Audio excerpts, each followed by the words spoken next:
Hi, everybody. Welcome to our workshop on Self-Advocacy 101 because you deserve it. I first wanted to introduce myself so I'm not a total stranger. Hi, my name is Abby. I'm our peer support lead at Young Adults with Epilepsy. I've lived with epilepsy for more than half of my life. And when thinking about self-advocacy and myself, there are so many different points in my epilepsy journey in which um, an advocate was needed, whether from my parents, and also now for myself, going to college and graduating from college, and going into the workforce. You know what I mean. All right. Without further ado, let's get started. But first, I wanted to go into a little bit about who we are as an organization. Young Adults with Epilepsy is a nonprofit organization founded a couple of years ago, 2 years ago now, by a group of compassionate, vision-driven people determined to provide support for young adults with epilepsy and underserved, at-risk audience. Um, we've noticed that over time, young adults are kind of falling through the cracks in terms of research and neurological care. All right, and then for our workshops, we have some safety guidelines to make sure that everyone feels comfortable enough to participate in the discussion and to share. And I have these laid out here. First one is this is a safe space free of judgment for everyone to share their experiences and feelings.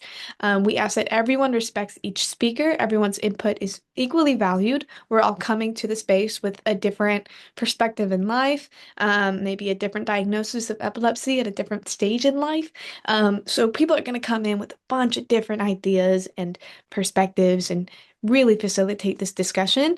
Third, no group member is ever required to answer any question, to participate in any activity, or to say anything at all. If you don't want to speak and I call on you during the meeting, please feel free to pass. And then last but certainly not least, everything said here in our workshops are confidential. What anyone chooses to share, um, it will not be shared outside this call. A lot of the times we're touching upon really vulnerable topics, and I want people to feel that they have the security in knowing that their vulnerability is not being taken advantage of. And then going through our workshop structure, this is how it'll look like if you ever choose to participate in one. First, we go over our safety guidelines. Then we go a little bit into the topics that we dive into and discuss. Then we have the chance to discuss where you share your story and experiences. And then at the end of the hour and a half, we do a little bit of group reflection and highlights, and then we get it going so you can enjoy the rest of your day. Now, when thinking about self-advocacy, we must ask ourselves, what is it? How do we define it? Self-advocacy refers to the process of speaking up for yourself and your needs, desires, and rights. Knowing how to self-advocate is a skill that takes practice and effort to master. Self-advocacy is two things. It's both knowing your worth and communicating your worth. So when thinking about communicating your needs, because is what essentially self-advocacy is standing up for yourself and learning how to communicate. And so we're looking at some key practices on how to communicate our needs. First is being self-awareness, understanding your needs and desires through your own values, knowing your values, your strengths, your weaknesses, and situation-specific needs. This also means being attuned to your emotions and how they impact your behavior and decision making.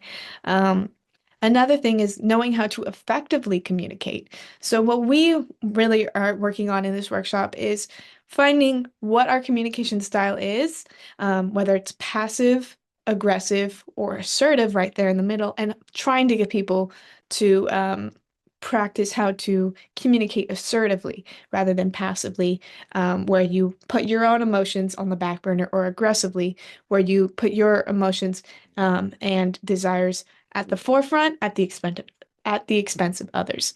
So assertive communication means expressing yourself effectively and tactfully. It's a combination of respecting the views of others and standing up for your own point of view, bringing those two together. And some critical elements when practicing communicating your needs and being a self-advocate is having confidence in yourself. Believe in yourself. This is going to empower you to stand up for yourself, even in challenging situations, and to persist in pursuing your goals. It's another important thing to know your rights and your resources, especially when living with epilepsy. One thing we have to consider is the ADA Act, the American Disabilities Act, if you are living in America. Knowing what treatment is okay and not okay when going to a neurologist or speaking to an employer. So, knowing your legal and personal rights in different contexts ensures you can advocate for yourself effectively. Another really, really important part is boundary setting, establishing and enforcing personal boundaries. Knowing your core values, again, that goes back to that self-reflection, knowing who you are, what you need, and being able to communicate that effectively.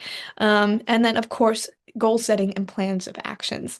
It's one thing to say all of these things without being able to put it into practice. So we try to, in this workshop, establish little mini goals to get, that feeling of how to be an advocate for yourself, how to stand up for yourself, get that feeling under your belt. And then, of course, you may see this in multiple workshops of mine. One thing that we always are going to go over are positive self-concepts. Why do we practice self-advocacy? Because they boost our positive self-concept. And this is our positive self-concept means having a positive and realistic perception of oneself. This links to your identity, your self-esteem and confidence, and your personal worth. So for us, people living with epilepsy, our condition is intertwined with our identity and our self-image.